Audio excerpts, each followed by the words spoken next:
Bonsoir à tous, merci beaucoup. C'est très gentil. D'abord, je voudrais vous remercier de ne pas regarder le match de foot et d'être venu ce soir. Je sais que pour moi, c'est une grande rivalité.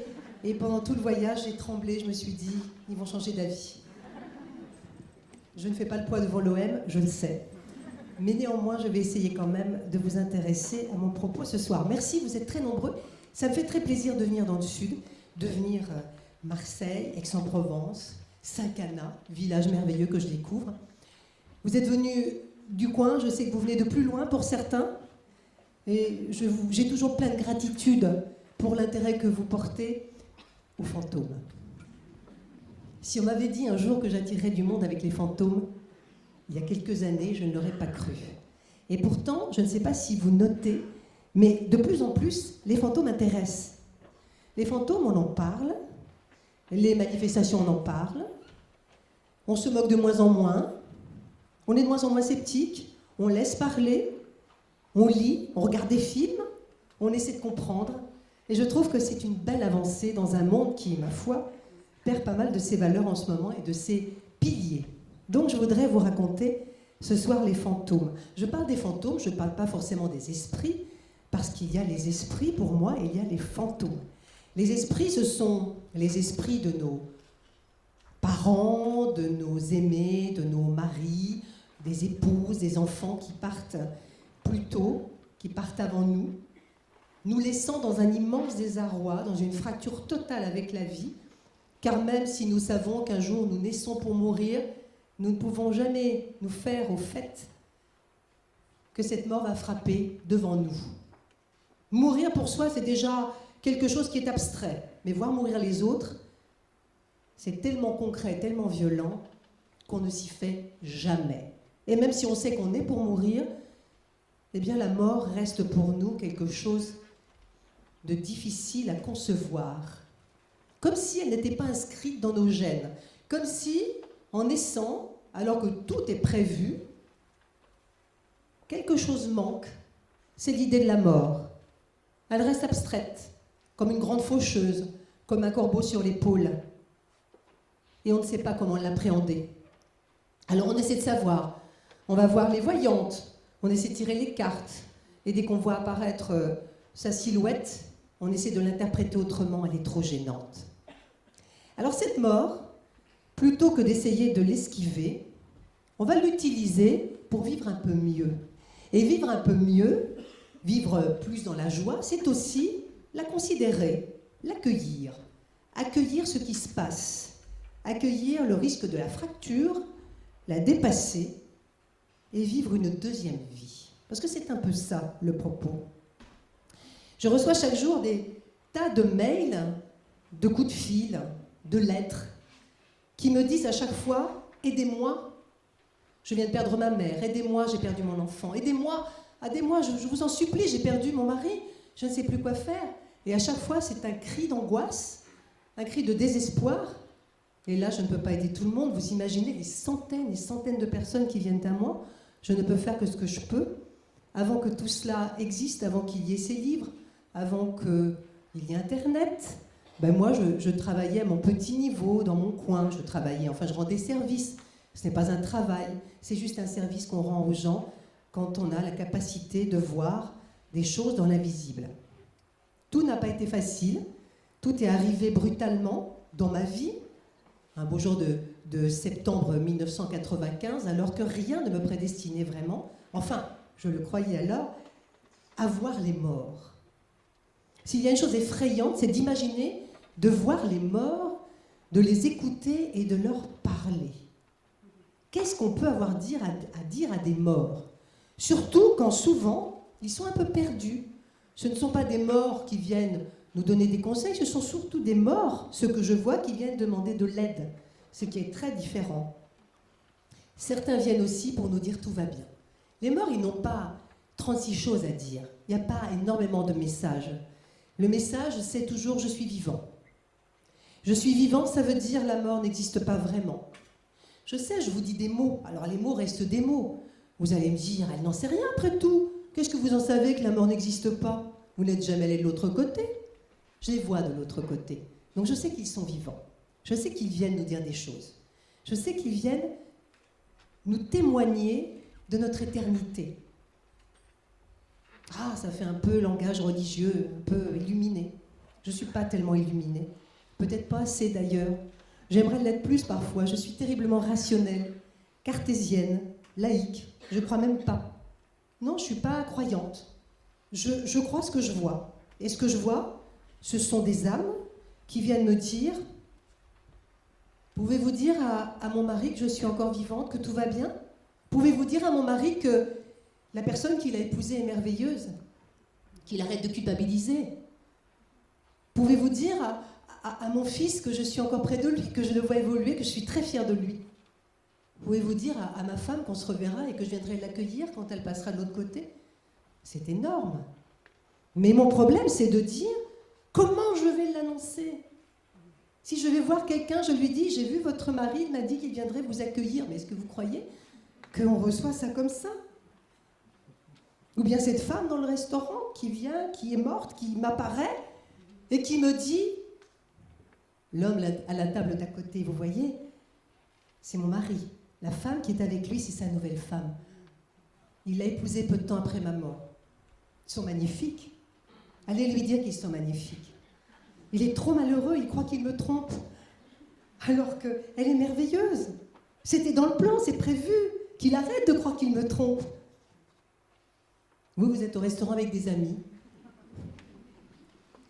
Et il faut que vous vous leviez. Parce que sinon, on ne vous lâchera pas, vous le savez. Les morts ne vous lâchent pas.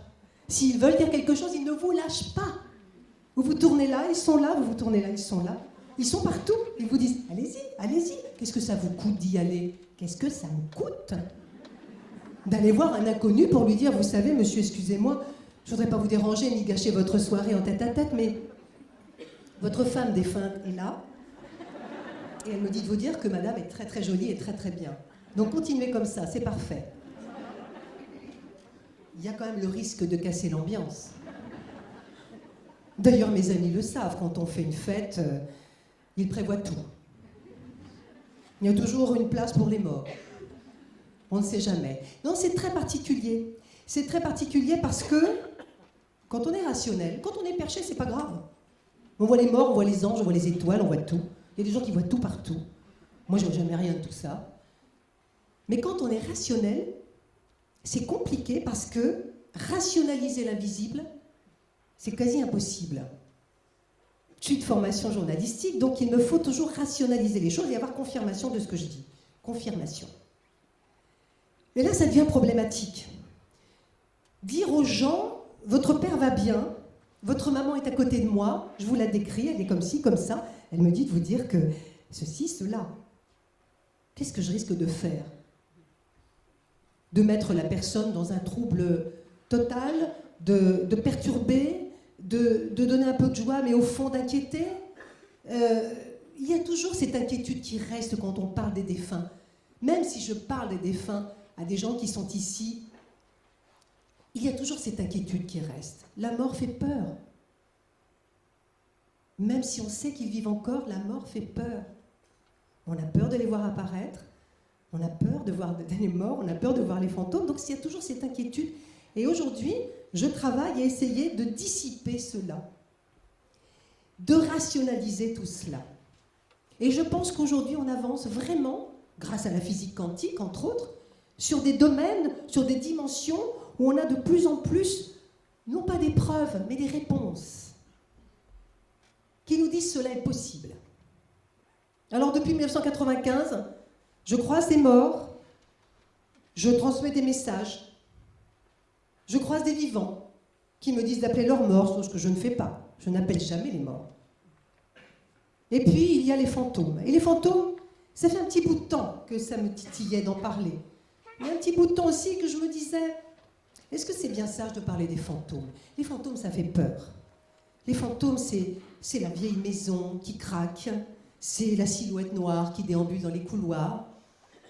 Ce n'est plus du tout l'esprit gentil et bienheureux qui vient vous parler et qui vous rassure en disant qu'il vous aime et qu'il vous aimera toujours.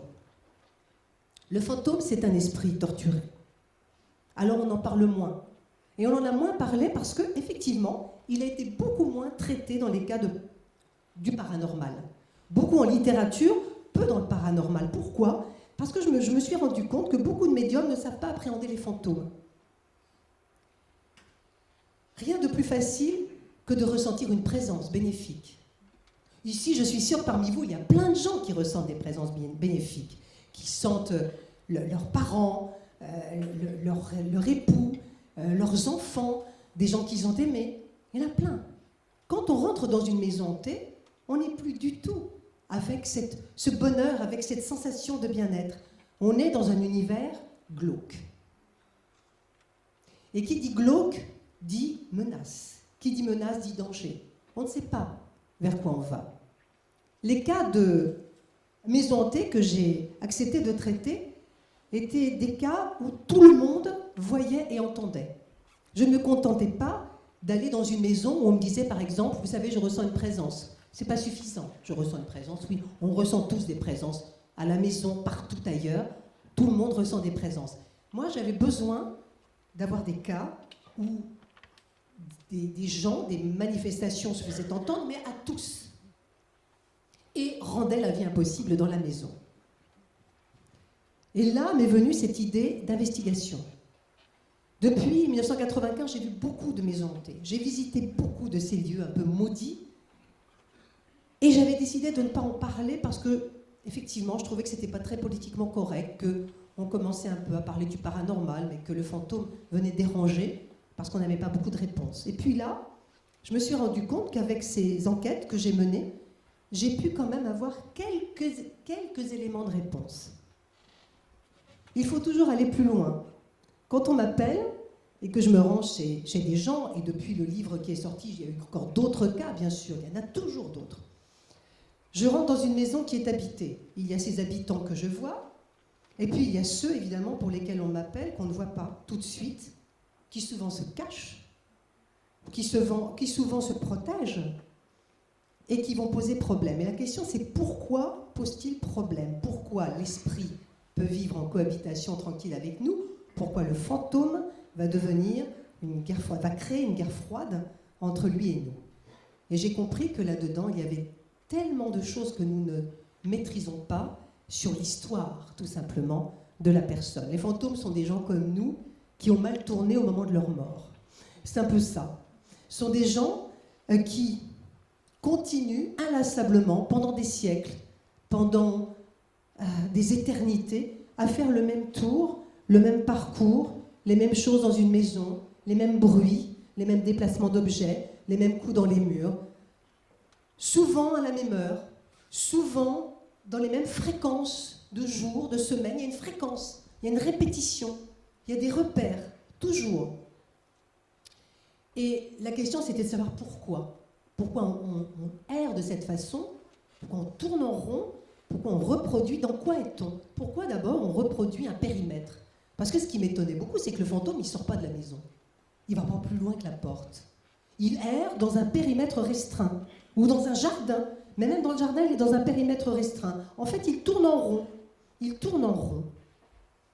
Je parle des espaces, mais ça peut être aussi des boîtes. Ça peut être aussi des objets dans lesquels il s'enferme, et il va tourner en rond.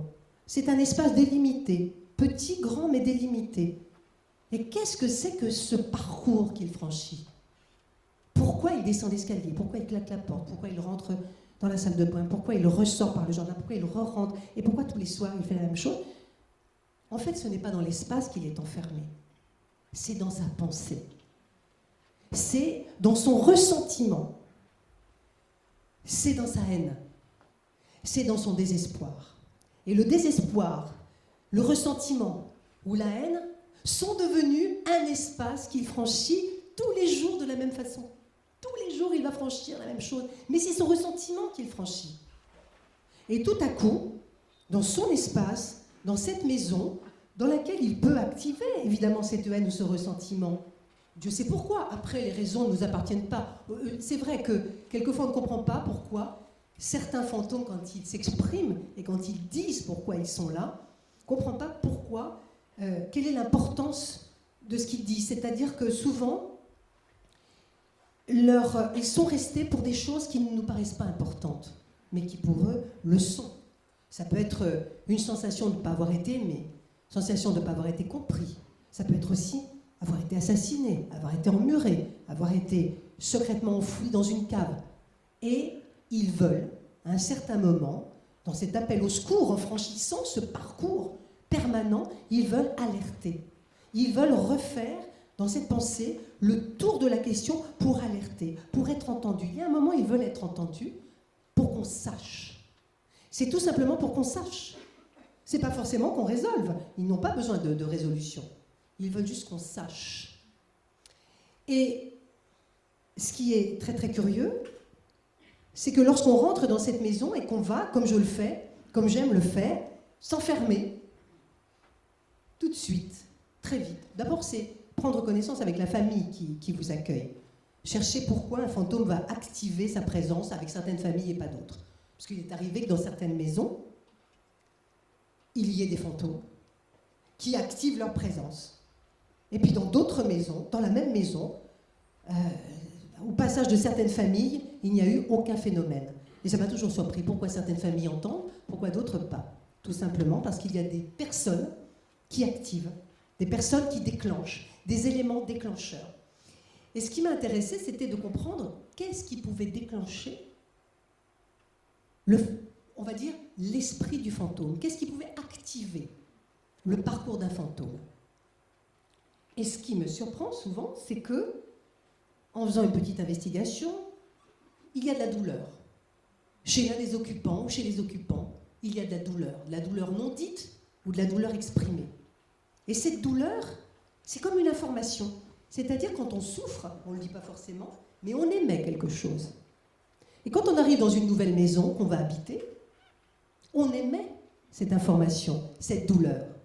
Et s'il y a un esprit qui erre, qui est là enfermé dans sa douleur, la première chose qu'il va ressentir, c'est pas le bonheur, c'est la douleur. Et il va se dire, tiens, je ressens une information comme ce que je perçois moi, c'est-à-dire quelqu'un qui a mal, comme moi. Et de cette douleur, il va se nourrir. Il va prendre de l'énergie et il va s'activer. Et de là, au bout de 3 semaines, 1 mois, quelquefois moins, il va commencer à se faire entendre et à s'exprimer en rebondissant sur la douleur d'une personne ou de plusieurs personnes de la famille. C'est comme ça que ça marche. Si vous arrivez et que vous ne ressentez rien, ou des gens qui n'ont pas forcément de sensibilité particulière, ils n'activeront rien. On n'active pas consciemment. Évidemment, c'est toujours inconscient. La douleur est inconsciente. Souvent, on la masque. On sait masquer les choses. On a un grand... Comment dire? On a un grand privilège qui est aussi un grand défaut, c'est que nous savons faire semblant. Et nous pensons qu'en faisant semblant, nous sommes justes. Sauf que faire semblant d'être heureux, c'est pas être heureux. Votre âme, elle, ce que vous émettez à l'intérieur, c'est pas du bonheur. Faire semblant d'être triste, ce n'est pas être triste. Et quelquefois, il y a des gens joyeux qui font semblant d'être tristes. Faire semblant, ce n'est pas émettre. Ce qui émet, c'est ce qui est à l'intérieur de vous. C'est la substance, la substantifique moelle, c'est l'âme qui donne l'information. Donc, quand je rentre dans une maison qui est habitée, je vais regarder d'abord les occupants, et puis je vais regarder celui qui est le plus ou exubérant, ou enfermé, ou l'adolescent qui est en crise d'adolescence aiguë, et qui lui va fournir beaucoup d'énergie, de douleur, de mal-être. Et c'est là, c'est ce qui va m'intéresser. C'est de traiter, à partir de ça, c'est de voir qui déclenche. Qui déclenche une réelle manifestation. C'est-à-dire, on alimente, on active un fantôme. On l'active. Et souvent, le fantôme, l'esprit, quand je vais m'enfermer dans une pièce pendant la nuit, ou pendant plusieurs nuits, pour essayer de rentrer en contact, parce que voilà ce qui se passe.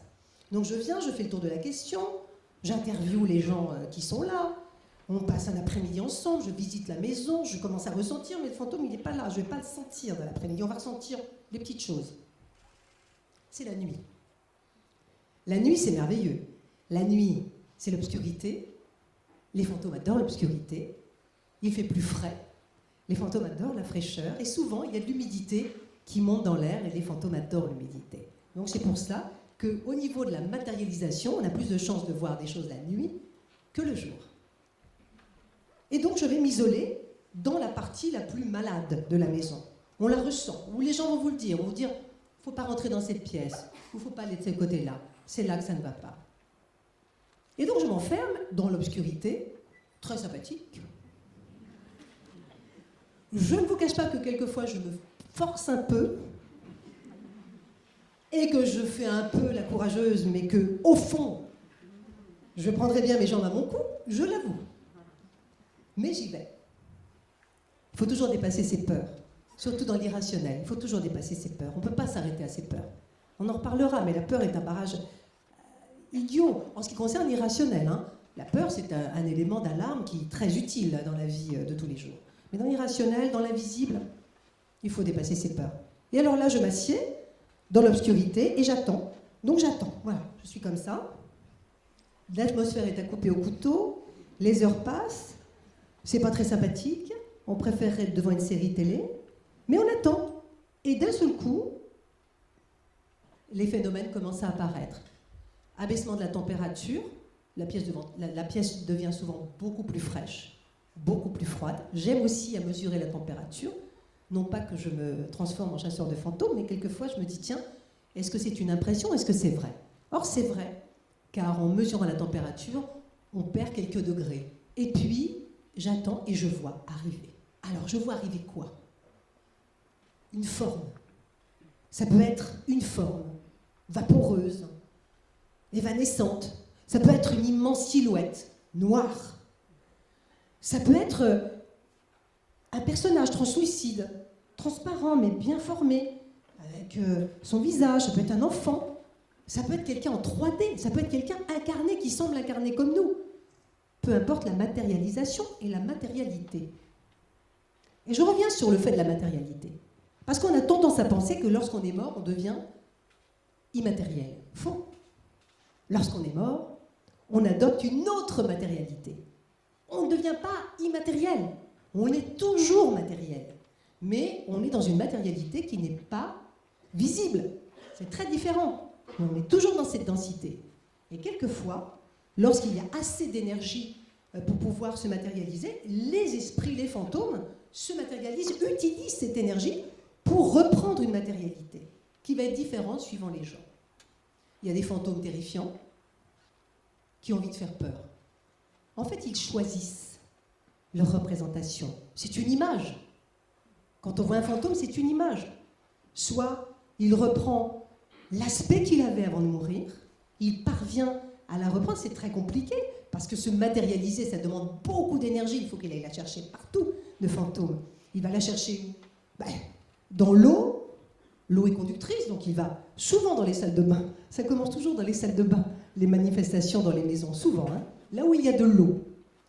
Il va chercher dans l'eau, il va chercher dans les animaux de la maison, dans les plantes et dans les humains.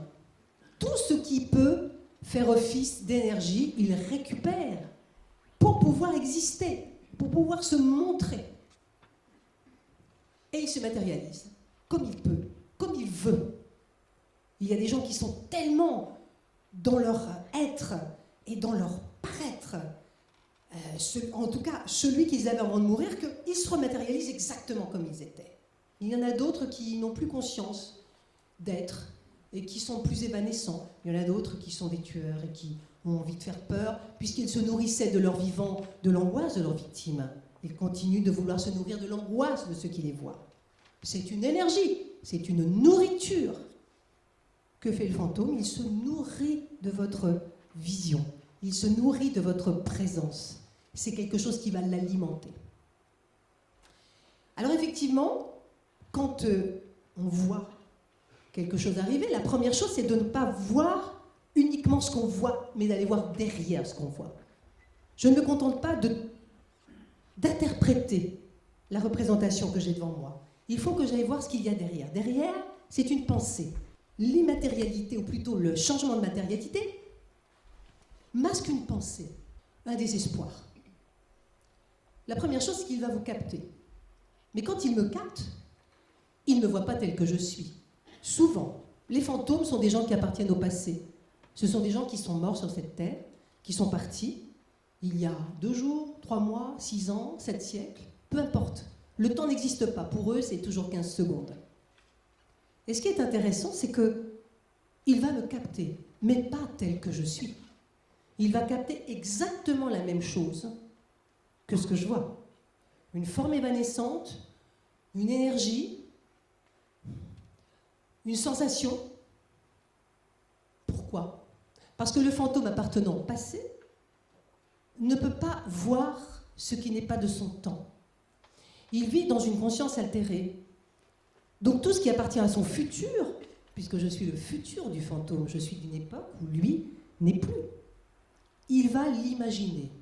Il va bien capter ma présence. Il va bien enregistrer qu'il y a quelqu'un. Il va bien enregistrer que quelque chose est là, ou le perturbe, ou va lui porter de l'aide, mais il ne me perçoit pas. Alors, mon grand jeu, c'est quand je suis en présence d'une entité, c'est de lui dire « Que vois-tu » en me regardant. Comment tu me perçois? Qu'est-ce que tu vois? Et là, j'ai eu des réponses absolument incroyables. J'ai eu, notamment, je vois un fantôme. C'est arrivé un jour, je visitais le château du Fougeray, dans le Poitou. Vous avez entendu parler du Fougeray? C'est un château des plus hantés de France. J'étais allée lorsque Véronique, sa propriétaire, venait de l'acheter. Et nous étions une dizaine de personnes. Il y avait des gens du village. On était montés dans la tour parce que, en faisant des photos, elle s'était rendue compte que sur les photos, alors qu'il n'y avait personne dans le château, elle voyait toujours un visage qui regardait par la fenêtre. Toujours sur la photo, il y avait ce visage qui regardait derrière la fenêtre de la tour. Donc on a décidé d'y aller. La tour était, à l'époque, elle était condamnée, on a fait sauter la porte et on est rentré. Et quand je suis rentrée, je vois sur un lit de fortune qui n'était pas là, il n'y avait pas de lit. Mais moi je vois sur un lit un type qui était assis, je le revois parfaitement. Il n'était pas de notre époque, c'est sûr. Probablement fin Moyen-Âge, début Renaissance, je ne sais pas. Très difficile de dater ou de dire exactement de quelle période, mais en tout cas, d'une autre période. Et il me regarde, et j'entends qu'il me dit « Je ne veux pas des revenants, je ne veux pas des revenants. » Et je suis bloquée, et je lui dis « Tu es un revenant. » Et je sais que les gens autour de moi me voyaient dire « Tu es un revenant au mur, évidemment, parce que c'est toujours la grande question, c'est que je parle à des murs. Je suis la vieille qui parle au mur, voilà. Je pense que ce sera le titre de mon prochain bouquin. Et en fait, c'est « Tu es un revenant. » Et je dis « Non, c'est toi. » Et il me dit « Prouve-le. » Eh bien, allez prouver à un fantôme que c'est lui le fantôme. C'est très compliqué. Et je lui dis « Je peux te le prouver. Qu'est-ce que tu veux? Comment tu veux que je... Dis-moi, qu'est-ce que je peux faire qui te prouve que je ne suis pas un fantôme ?» Et il me dit « Récite-moi une prière. Dis-moi une prière. » Et je récite le Notre Père, peut-être l'une des seules qui me reste. Et il me dit cette chose incroyable que je n'aurais pas imaginée. Il me dit « Tu vois, tu es un revenant, car tu tutoies le Père. » Parce que c'était notre Père qui est aux cieux, que ton nom soit sanctifié. Mais à l'époque, je suppose que c'était en latin, et on vous voyait le Père. Et il me dit « Tu tutoies, tu es donc diabolique. » Et là, je suis restée assez interdite parce que c'était très étrange. Parce que, quelquefois, je suis mise en échec, non pas par une énergie, mais par un échange. Pas en essayant de convaincre. C'est très complexe. Et ça s'est terminé assez mal, puisqu'à ce moment-là, il s'est levé, il a voulu me repousser, et j'ai senti, c'était une des 2 fois ou 3 fois dans ma vie, non, ça m'est arrivé 3 fois, où j'ai senti une main immatérielle, qui m'a attrapée par le bras, et il m'a repoussé contre le mur. Donc les gens qui étaient autour de moi m'ont vu valser contre le mur sans comprendre ce qui se passait, évidemment. La vieille qui parle au mur et qui se projette contre les murs. Et donc là, je me suis dit, il y a un souci, c'est-à-dire que le fantôme, lui, il ne sait pas qui je suis. Il ne sait pas ce que je viens faire. Donc, quand on est dans une maison hantée, pourquoi les fantômes vous font des blagues, claquent les portes, font des coups dans les murs, vous font peur? Pour vous faire partir. Et souvent, ils disent partez. Dehors, partez. Pourquoi? Parce qu'ils ont peur. Parce qu'ils ont peur. Ce n'est pas qu'ils veulent vous faire peur. Ils ont peur. Ils vous chassent. C'est comme ça. Ils ne sont pas tranquilles. Ils ne comprennent pas ce que vous voulez. Vous venez habiter un espace où ils ont enfermé leurs pensées. Ils sont tranquilles depuis déjà 600 ans. Et vous venez les embêter au bout de 600 ans. En lui disant, déménage. J'ai besoin de ton espace pour mettre les vélos. C'est inconcevable. Lui ressent une énergie qui veut le chasser. C'est la première chose. Il sent un intrus. Nous sommes des banques de données. Nous ne sommes pas des personnages. Les fantômes ne sont pas des personnages, ce sont des banques de données. C'est quelque chose de tellement plus subtil. En fait, le mystère de la vie, ce n'est pas de la présentation et de l'image. L'image n'est que superficielle. Ce sont des énergies, des banques de données, des forces, des choses qu'on nous envoie, des choses qu'on nous prend. Ce ne sont que des transferts d'énergie permanente. La représentation, ça vient après. C'est juste un signe pour nous montrer qu'il y a quelqu'un qui est là, il y a une pensée qui veut s'exprimer. Mais les présences sont bien réelles. Et ce n'est pas parce qu'on ne les voit pas qu'elles n'existent pas. Elles sont bien réelles. Et on les ressent. Et une maison où il y a des habitations, ou des gens qui habitent, des fantômes, je veux dire, pas des esprits, des fantômes, c'est une maison qui rend malade. Elle vous prend votre énergie, elle vous épuise, elle vous rend dépressive. C'est comme ça.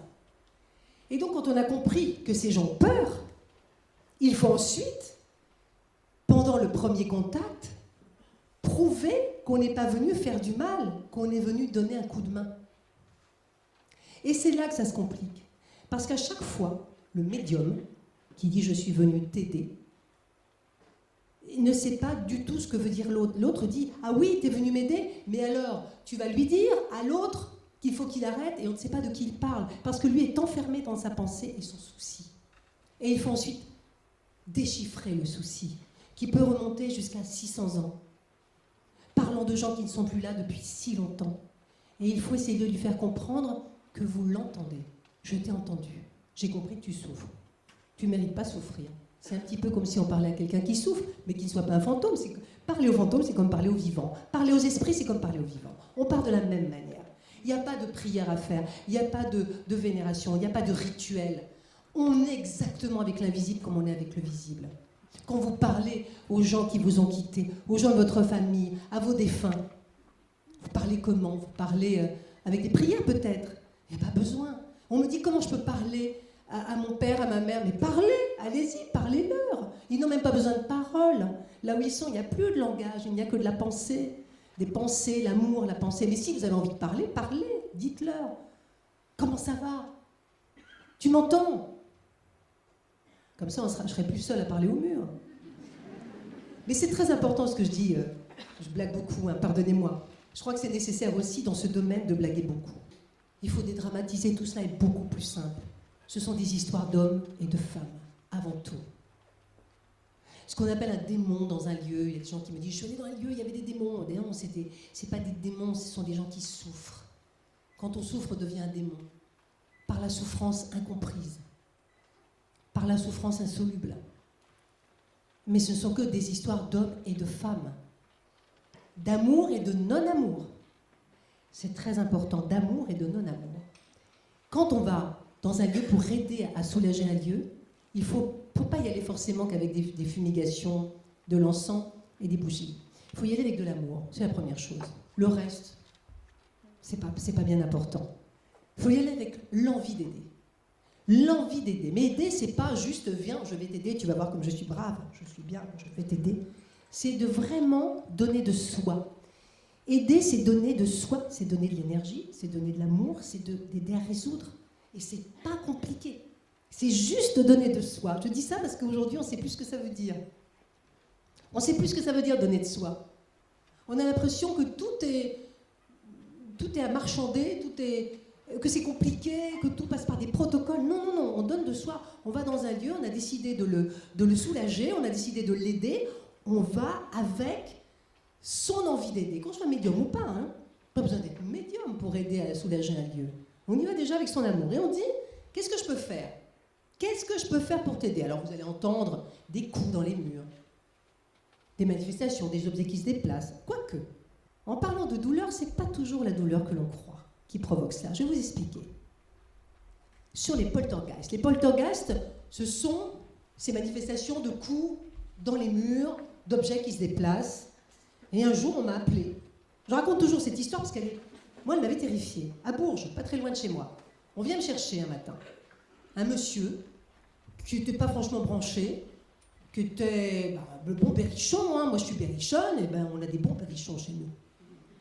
Et il est venu un jour sonner à ma porte, il m'a dit « C'est qu'il faudrait venir parce que chez moi, là-bas, c'est le bordel. » Et je lui ai dit « Qu'est-ce qui se passe, monsieur ?»« Oh, tout bouge. Tout bouge. Avec mes gars, on ne peut pas retenir l'armoire. Elle traverse toute la pièce. » Et donc, je dis « Vous habitez quelle maison? C'est une vieille maison, c'est une ferme. » Il me dit « Ah non, non, c'est au HLM. » Au HLM. Ah oui, c'est au HLM, on habite au HLM, faut voir, hein. Donc, je vais au HLM. Et j'arrive, effectivement, c'était un spectacle incroyable. J'avais jamais vu ça, même les voisins n'avaient jamais vu ça, même le gardien de l'immeuble n'avait jamais vu ça. Tout volait en éclats. Les verres projetés contre le mur. Effectivement, l'armoire ne faisait qu'un va-et-vient toute seule dans la pièce, sans demander à personne si les gens étaient dérangés ou pas. Les chaises bougeaient, volaient, mais c'était un truc en plein jour et devant tout le monde. J'ai trouvé ça extrêmement bizarre. Et ce qui m'a le plus alertée, c'est que, évidemment, ces gens étaient depuis... Alors je dis, ça fait combien de temps que ça se passe? On me dit, ça fait 3 semaines. Hein. Mais on n'arrive pas, on a appelé le curé, il ne veut pas venir. Donc depuis 3 semaines, effectivement, tout bougeait, tout était cassé, tout se cassait. Et la dame me dit, et qui c'est qui va payer tout ça? C'est-il pris en compte par les assurances, ça? J'ai écouté, je ne pense pas qu'il y ait une clause pour les fantômes, je ne pense pas. Mais il faut se renseigner. Et en fait, trêve de balivernes, c'était incroyable et c'était terrifiant. Et ce qui s'est passé, c'est qu'il y a un moment, mon téléphone portable était sur la table et les enfants, les fils, avaient le téléphone portable sur le bout de la table. Et la chose la plus incroyable et terrifiante, c'est qu'un SMS est venu tout seul sur tous les téléphones portables et ça disait « Je vais tous vous tuer ». Et là, j'ai dit, excusez-moi, je me suis rendu compte que j'ai un rendez-vous là qui... Non, ce qui est vrai, c'est que ça m'a alertée parce que j'ai dit, ça ne peut pas être quelque chose d'irrationnel. Ça ne peut pas être quelque chose de puissant d'un seul coup qui, dans ce HLM, dans cet petit appartement, déchaîne à ce point une telle hargne, une rage absolue. C'était terrifiant. Donc, 2 des fils étaient partis déjà, ils vivaient, et il y avait une fille. Et je vais voir la fille, parce que je regarde toujours qui est là, qui peut faire quoi, qui peut provoquer quoi. Et dans ces gens, il y a quelqu'un qui provoque ça. En plus, le SMS n'avait aucun expéditeur, ça aurait été trop beau, et s'est effacé spontanément, tout seul, au bout de 10 minutes. Donc ça arrive souvent, ça. Les SMS un peu paranormaux arrivent et s'effacent tout seul, on ne sait pas d'où ça vient, on ne sait pas pourquoi, mais après on peut comprendre comment ça... Hélas, la technologie suit aussi l'esprit. Et je regarde la jeune fille et je lui dis, vous travaillez? Elle me dit, bon, elle avait 24-25 ans. Et elle me dit, ah ben non, je peux plus aller, je suis apprentie coiffeuse, mais quand je vais là-bas, tout bouge. Alors, la patronne, elle veut plus que j'y aille.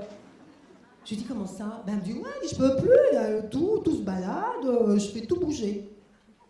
Donc je comprends que c'est elle. Je lui dis, c'est vous alors qui devait provoquer ça. Mais moi? Ah non, elle dit c'est un démon qui nous suit, c'est tout. Hein. C'est les démons, ça, c'est pas nous. Hein. Et tout à coup, c'est ça, l'espèce de chose curieuse qui vient, cette pensée qui s'impose. J'ai immédiatement une information qui arrive. Et je lui dis, c'est votre papa qui vous a violé? Et elle me dit, mais comment vous savez? Qui c'est qui vous l'a dit? Non, mais je dis, c'est vrai, c'est ça? Vous avez été violée par votre père? Ben ouais, mais il y a longtemps, ouais, c'est vrai, oui. Et je dis, vous en êtes jamais remise? Ben non. Et quel sentiment vous avez pour votre papa? Elle me dit, je le déteste. Et là, je viens de comprendre, et c'est arrivé 2-3 fois dans mes expériences, que l'esprit de cette jeune fille, qui a été violée maintes et maintes fois, étant enfant et encore plus tard, par ce père, n'a pas pu en parler. On n'en parle pas de ces choses-là. On a souffert profondément et terriblement. La seule chose qu'elle pouvait appeler à la rescousse, c'était des forces. C'était déclencher les siennes de force, inconscientes évidemment. C'est inconscient, ce n'est pas conscient. Et c'est inconsciemment, dans une telle douleur, appeler des forces qui vont jouer la vendetta, la vengeance. Je vais tous vous tuer. C'est elle, c'est son esprit. Il avait envie de tout, de tuer tout le monde. Le père, les frères, la mère, tous les complices qui savaient. Et en parlant avec elle, je me rends compte que, effectivement, la base, ce n'est pas un fantôme, ce n'est pas non plus un poltergeist de démons ou de, comme dans les films, c'est vraiment un esprit qui souffre, mais un esprit de quelqu'un de bien vivant, le sien. Et je lui dis, vous préférez voir un psy ou vous voulez qu'on en discute? Ah, mais non, je ne vais pas aller chez un psy, je préfère qu'on... Ouais, quitte à en discuter, je préfère en discuter avec vous. Ouais. Et on est resté, on a discuté très longtemps, elle m'a raconté une chose abominable, enfin, l'histoire d'inceste, toujours abominable, toujours infernale, toujours... Et à partir de ce moment-là, les phénomènes ont cessé. À partir de ce moment-là, les phénomènes cessent. Et c'est arrivé 2 fois, j'ai eu un autre cas à Lille, à Amiens, pardon, avec une petite fille de 14 ans, pareil. Parce que la douleur que nous ressentons, c'est la douleur du fantôme, qui n'est pas compris, qui n'a pas été entendu. Et à l'intérieur de soi, on erre, avec l'impunité, avec l'injustice. Cette errance perpétuelle, sans pouvoir parler, et en étant obligé de vivre avec les gens qui vous font du mal, avec vos tortionnaires. Donc, quelque part, l'inconscient appelle. Il dit au secours, au secours. Il lance des au secours à tout ce qui l'entoure, à toutes les forces qui sont des forces psychiques, qui font appel à des forces extérieures et qui vont mener un combat. C'est pour ça que je dis qu'il ne faut pas prendre tout pour argent comptant. Quand on vous dit qu'un lieu est hanté ou qu'on a des phénomènes, il faut toujours chercher d'abord dans la cause psychologique. La psychologie est hyper importante. Il faut toujours chercher à savoir quelle est la névrose, voire la psychose, qui est entretenue, qui est naissante dans une famille, dans un entourage. Car souvent, notre esprit peut créer des phénomènes paranormaux. Freud en parle, hein. Vous savez, dans Freud, l'a largement mentionné dans cette jeune fille qui provoquait des pluies de cailloux à l'intérieur de l'hôpital psychiatrique. Il en parle. Chaque dimanche, à midi, il y avait des pluies de cailloux. On ne savait pas pourquoi, et tout le monde se sauvait, tout le monde recevait des cailloux sur la tête. Jusqu'au jour où la jeune fille s'est absentée et la pluie a cessé. Et c'est plus tard qu'il découvre que c'est à cette heure-là que cette jeune fille s'était faite violer, des années avant. Vous voyez, on parle du viol, de l'inceste, de ces choses terribles qui provoquent mais des douleurs psychiques épouvantables, au-delà de l'acte, et qui vont à leur tour provoquer des phénomènes qu'on ne pourra même plus maîtriser, mais qui sont de l'ordre de la disharmonie, de la haine, de la rage. Donc il faut toujours tenir compte, avant de faire une investigation, de l'état des gens et de leur histoire. Nous sommes des histoires. Et dans l'irrationnel, dans l'invisible, nous rencontrons d'autres histoires. Et c'est notre échange d'histoires qui fait que nous allons résoudre des problèmes dans l'invisible et que les problèmes de l'invisible vont résoudre vos problèmes. Car lorsque vous libérez des esprits, vous libérez votre esprit. Il y a toujours une interaction entre ce qui se passe ici et ce qui se passe là-bas. Ce n'est jamais à sens unique. Je peux vous dire qu'en ce qui me concerne, tous les coups de main que je donne me font garder une joie de vivre. Oui, c'est de la joie de vivre. Alors c'est idiot parce que joie, c'est un mot aussi qui est galvaudé, ça fait un peu illuminer, un peu vive la joie. C'est tellement important la joie. La joie pour moi c'est cette envie de continuer, cette envie de vivre, ce qui dépasse votre fatigue, ce qui dépasse votre découragement, ce qui dépasse vos peurs, et c'est cette envie de continuer et d'être bien ici et maintenant, quels que soient les événements qui arrivent. Quels que soient les événements qui arrivent. Comme la mort. La mort qui frappe. La mort qui frappe et qui va tout à coup vous amputer, vous mutiler, comme si vous n'étiez plus en entier, comme si la personne qui part emporte un morceau de vous. C'est pas le but. C'est normal de le ressentir. Nous sommes des humains. Nous avons des corps, une matérialité forte, lourde, difficile. Dès qu'on naît sur cette terre, on est tout de suite dans la douleur.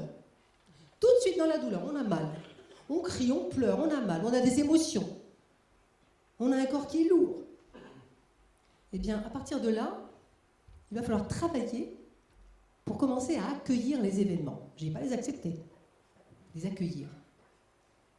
Accueillir les événements, ça ne veut pas dire amen, ok, c'est de dire d'accord, mais ça me sert à quoi? Quelle est la logique dans tout cela? Parce que, oui, c'est vrai, il y a une logique dans tout ce qui nous arrive. Il y a toujours une logique. Même dans les choses les plus illogiques, les drames les plus atroces, dans les choses les plus insupportables, il y a une logique. On ne sait pas pourquoi, ce n'est pas la nôtre. C'est une logique qui appartient à quelque chose qui est au-dessus de nous. C'est quelque chose qu'on a signé, quelque chose qu'on a créé, quelque chose qu'on a établi. Nous ne sommes pas venus par hasard ici, nous n'avons pas choisi nos familles par hasard, ni nos compagnons par hasard, comme disent les messages que je recevais, que je reçois toujours, comme prévu. Comme prévu. Et au début, ça me rendait folle. Quand au début, je reçois les premiers messages, on me dit « Mais oui, comme prévu, tu vas avoir ça. Puis comme prévu, tu feras ça. Et comme prévu, on continue comme ça. » J'ai dit « Mais comme prévu quoi, quand ?» Mais moi, je sais pas, j'ai rien prévu du tout. En plus, moi, je prévois jamais rien. Je dis « Mais quoi ?» Et on me dit « Mais si, tu as prévu tout ça. Tout ça est prévu. » Mais qui l'a décidé? Qui a décidé? Mais toi, tu as décidé ce que tu allais vivre. Mais quoi? J'ai décidé que j'allais perdre mon mari, ma mère, mon père, mon cousin, que tout le monde allait mourir autour. Ben oui. Et pourquoi j'ai décidé une chose aussi absurde? Parce que quand tu l'as décidé, tu étais de l'autre côté, tu souffrais pas, tu n'avais pas d'émotion, tu n'avais pas de corps. Et tu disais, mais ma foi, ça va me faire drôlement évoluer tout ça. Parce que quand il part, c'est pour que tu évolues, c'est pas pour que tu aies mal. Ah bon? Et j'évolue parce que tout le monde est mort? Eh ben oui. Parce que depuis qu'ils sont morts, tu as changé. Parce que tu te métamorphoses. Parce que tu commences à regarder le monde et plus ton nombril. Parce que pendant la première partie de ta vie, quand tu étais petite bourgeoise dans le Berry, avec ton mari, avec tes parents à 2 pas, avec ton bébé, avec toutes tes petites parades et tes petites sorties, tu ne pensais pas au monde. Tu t'en fichais. Et tu aurais mené ta vie comme ça jusqu'au bout. Mais quand il t'arrive ça, tu es obligé de changer parce que tu es obligé de changer. Et c'est prévu pour que tu changes. Changer égale métamorphose. On nous demande de nous métamorphoser. On ne vous demande pas de continuer comme avant. On vous dit non, non. Vous ne pourrez plus continuer comme avant puisqu'ils sont partis. Mais vous allez vous métamorphoser une fois que vous aurez dépassé la douleur. Ah bon? Et donc je me suis métamorphosée. Oh, j'ai commencé, hein. Je ne suis pas encore papillon, hein. Je commence tout juste ma chrysalide, hein. Mais c'est vrai que je ne suis plus la même. Mais je ne suis plus la même dans ce qu'il y a de plus positif. Il n'y a pas de tristesse. J'accueille.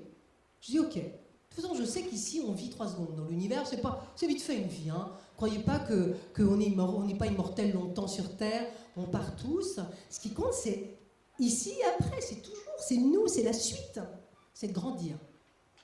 Et on nous demande ici de dépasser l'apparence. Qu'est-ce qui nous fait mal ici? C'est l'apparence. C'est toujours l'apparence. On est toujours dans les apparences. On s'arrête à l'apparence. On regarde quelqu'un, on dit « Oh, je sens pas. » Sens pas. C'est l'apparence qu'on n'aime pas. C'est pas la personne. On va même pas voir ce qu'il y a dans la personne. Souvent, on s'arrête. « Ah, t'as vu comment il est habillé? Ah, c'est nul. Oh, non, non. Voilà, c'est ça. Vous vous rendez compte? Comme on est petit alors qu'on est si grand. Et ça, quand on touche le paranormal, quand on touche l'au-delà, je ne parle pas de la médiumnité à recevoir des messages. Quand on touche l'au-delà, quel qu'il soit, que ce soit les fantômes, que ce soit les morts qui viennent vous parler, qui viennent vous prendre à témoin, qui vous demandent la nuit, comme ça m'arrive, et je le raconte souvent et ça fait rire, quelqu'un dans ma chambre qui passe, l'autre jour je me réveille, je vois une silhouette, un type qui me dit « Vous avez du feu ?» Ou l'autre qui continue à faire sa tambouille. Parce que, ah bah oui, moi je cuisine, ah bah oui, c'est important pour moi la cuisine. Mais oui, mais vous êtes décédé. Bah oui, mais. Bah vous n'avez pas besoin de cuisiner. Ah bah si, j'en ai encore besoin. J'arrêterai quand je n'en aurai plus besoin. D'accord. C'est compliqué. C'est beaucoup plus compliqué qu'on ne croit. De l'autre côté, ils travaillent, ils continuent de travailler. Eux, ils évoluent, ils travaillent, hein. Ils ont des jobs, cuisinent, ils chantent, il y en a qui font de la musique. On dit oui, moi je compose, hein, je compose. Je continue de composer, mais pour qui? Parce que je fais des concerts. Des concerts devant des fantômes. Et donc, ce sont des questions, vous vous rendez compte, ce sont des questions incroyables et ce sont des messages précis qui nous disent qu'en fait, de l'autre côté, ils ont une vie sociale. Ce ne sont pas des gens immatériels qui se déplacent dans les nuages comme ça c'est faux. Ils ont une vie sociale, ils sont passés dans une autre dimension où on ira aussi. Et on recommence. Bah oui, je suis désolée de vous dire qu'on recommence. Sauf qu'il y a moins de chômage. Sauf qu'il n'y a pas de douleur. Il y a moins d'émotions, émotions négatives. C'est déjà pas mal, hein. Chacun a une place et chacun a sa place. C'est ce qu'on sait. On sait aussi qu'ici, c'est le plus dur. Ah oui, la dimension la plus dure, c'est ici. Ici, il faut s'accrocher. C'est compliqué. On angoisse. L'angoisse n'existe pas de l'autre côté, au fait. Hein. Une fois qu'on est passé de l'autre côté, ça disparaît. Ils ne savent pas ce que c'est. L'angoisse, la fatigue, tout ça, c'est fini. Mais ici, c'est dur. Il faut la passer. C'est comme une aventure qu'il faut passer au mieux. On vous dit, voilà, t'as signé pour venir, fais-le au mieux. Ah ben oui, mais tu te rends compte, là, je suis malade, j'ai des gros problèmes, j'ai pas de fric, j'ai pas de travail. Ah oui, mais fais-le au mieux. Fais-le au mieux. C'est comme ça. Et nous, on s'empoisonne la tête avec des tas de choses qui sont inutiles, en fin de compte. La vie est difficile, c'est vrai. C'est un combat de tous les jours ici, dans cette société, dans ce monde, pour vivre, pour trouver sa place, pour être respecté, pour s'aimer. Ah oui, la première chose qu'on fait, c'est déjà, on ne s'aime pas. Donc c'est très compliqué. On ne nous apprend pas à nous aimer. Donc pour aimer les autres, ça devient compliqué. Alors ils nous disent, il faut s'aimer. Vive l'amour. Bah oui, d'accord, mais quoi? Comment? Oui, mais tu ne t'aimes pas. Dis-leur qu'il faut aimer. Dis-leur qu'il faut qu'ils s'aiment. Dis-leur sans arrêt. Qu'est-ce que je dois lui dire? Qu'il s'aime. Mais il s'aime? Non, il ne s'aime pas. Qu'il s'aime. Ça veut dire qu'il considère qu'il est important. Mais pas important au niveau de l'affiche ou au niveau de la place sur la photo. Important au niveau de la terre, au niveau de votre existence. On est super important. Vous êtes super important au niveau de votre existence. Le fait que vous soyez là, c'est hyper important, puisque ça va déjà modifier l'existence des autres. Votre présence modifie l'existence des autres. Donc vous êtes hyper important. Et on n'en a pas conscience. Et c'est les morts qui nous le disent. C'est les morts qui nous le disent. Et souvent, on est avec nos fautes. Quand quelqu'un meurt, on dit « Oh là là, je ne vais pas parler avant de mourir, c'est terrible.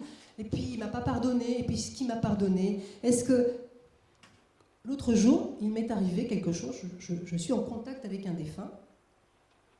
Et je lui dis, est-ce que... C'était un copain. Je lui dis, est-ce que tu m'as pardonné, parce que j'avais eu un problème avec lui, un litige il y a des années. Est-ce que tu m'as pardonné ce qui s'est passé? Et lui me dit, le pardon, c'est ton histoire à toi, c'est pas mon histoire. Moi, les histoires de faute et de pardon, ça n'existe plus chez moi. Moi, je considère que je t'ai pardonné dès le moment où je suis passé de l'autre côté, je te pardonne. Et maintenant, ton histoire de pardon, ce n'est plus qu'à toi, ça ne m'appartient pas. Et j'ai compris qu'effectivement, on se pourrit la vie avec des histoires de pardon qui n'existent plus de l'autre côté. On dit, je ne lui ai pas dit que je l'aimais. Ben, lui, il entend que vous l'aimez. Rien que quand vous le dites, il est en train d'entendre et de vous dire, mais je t'entends, je suis là, je sais que tu m'aimes, moi aussi je t'aime. Et vous continuez à dire que je ne lui ai pas dit que je l'aimais. Non, mais je suis là, je t'entends. Et moi aussi je t'aime. Oh. Est-ce qu'il saura un jour que je l'ai tant aimé? Mais oui, je t'entends. Mais sauf que nous, on n'entend pas. Et donc, ils sont là en train de s'évertuer, à dire des choses, à envoyer des signes, à déplacer les bouteilles, à faire venir les oiseaux contre les vitres, à faire voler les papillons sur l'épaule. Et nous, on est... Oh, c'est fatigant, on est lourd, mais on est lourd. On est très lourd, je vous assure, on est lourd. Il faut qu'on fasse un petit effort, parce que de l'autre côté, quelquefois, ils sont un peu... ils se disent, franchement... Ils sont fatigants, hein. On veut toujours plus. On veut des signes, on veut des témoignages. Alors que, non, ils nous donnent que des preuves sans arrêt.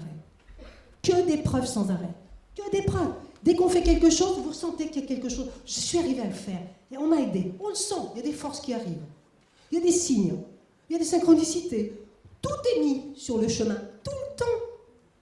Et on continue de dire, j'ai pas eu de message. Parce qu'on veut des mots. On veut qu'on nous parle avec des mots. Mais ils sont plus dans les mots. Hein. Ils sont plus dans les mots. C'est dur de se souvenir comme on parle ici. Ils sont dans les pensées, ils sont dans le sentiment direct. C'est un sentiment direct qui part. Hop. Et nous, on est dans les mots. Oui, alors je veux dire que je ressens beaucoup d'amour, etc. Mais non, ils ne sont pas là-dedans, ils vous aiment. C'est tout de suite.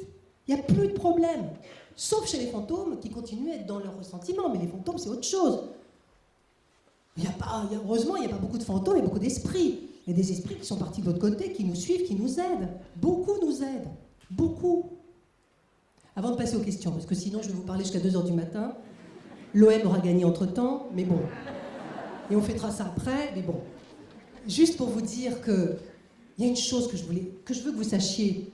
Dans toutes ces histoires de l'au-delà, des gens qui partent, des gens qui meurent, même si c'est dur, même si vous avez des images en vous, des gens que vous avez aimés sur un lit de mort, eux, ils ne sont plus là-dedans. Ils ne se souviennent même pas de leur lit de mort. Ils ne se souviennent même pas de leur cercueil ou de leur crémation. Ils sont là. Ils s'en fichent complètement. Ils s'en fichent complètement. Donc essayez-vous de dépasser ça. Travaillez-y. Et puis, essayez de vivre. Allez de vous métamorphoser. Parce qu'il y a une chose que je peux vous assurer, c'est que la vie continue de l'autre côté. Et qu'il y a un moment, vous aussi, parce qu'on est tous pareils, on passera de l'autre côté, et qu'on les retrouvera. Et la question qui vous sera posée, c'est la question qui leur a été posée, c'est « Qu'as-tu fait de ta vie pendant tout ce temps ?» Et si vous n'avez à répondre que « J'ai pleuré », ça ne sera pas BZF quand même. Hein. Donc essayons de faire du bien, essayons de faire du beau, essayons de vivre, essayons d'être, je dis le mot, heureux. C'est possible. Tout est possible. Voilà, je vous remercie de m'avoir écouté. La parole est à vous.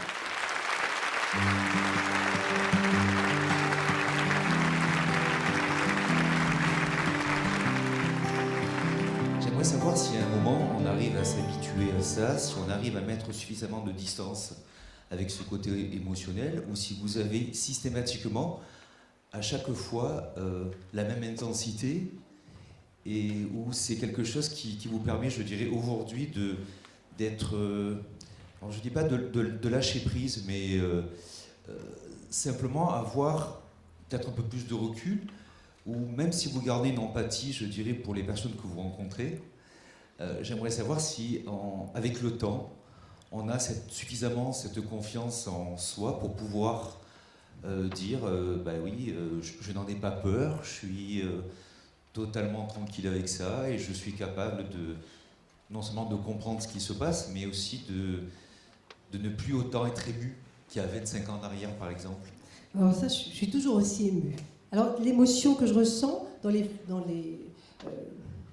on va dire, dans certaines manifestations que je reçois, c'est une émotion d'empathie ou souvent de témoignages d'enfants qui viennent parler aux parents d'enfants décédés. Et moi, je fonds. Je fonds parce que je suis une femme, je suis une humaine et on ne peut pas s'habituer, en fait. Par contre, ça m'a permis de prendre du recul vis-à-vis de beaucoup de choses. Je prends du recul. Par exemple, quand quelqu'un vient me voir en disant « je suis dévastée », je suis capable de sentir si la personne va bien et va se remettre. Ou quelqu'un me dit « non, ça va, non, je gère bien », je sais que la personne est dévastée souvent. Je le sens. C'est cette capacité d'entendre l'intérieur, l'âme, ce qu'elle dit vraiment. Et je ne me fie jamais à ce qu'on me dit, je sens toujours ce que dit l'âme. Et donc, en fonction de ce qu'on me dit, je vais aider ou moins aider. Je ne vais pas forcément aider quelqu'un qui me dit « je suis complètement dévastée, j'en peux plus, je marre ».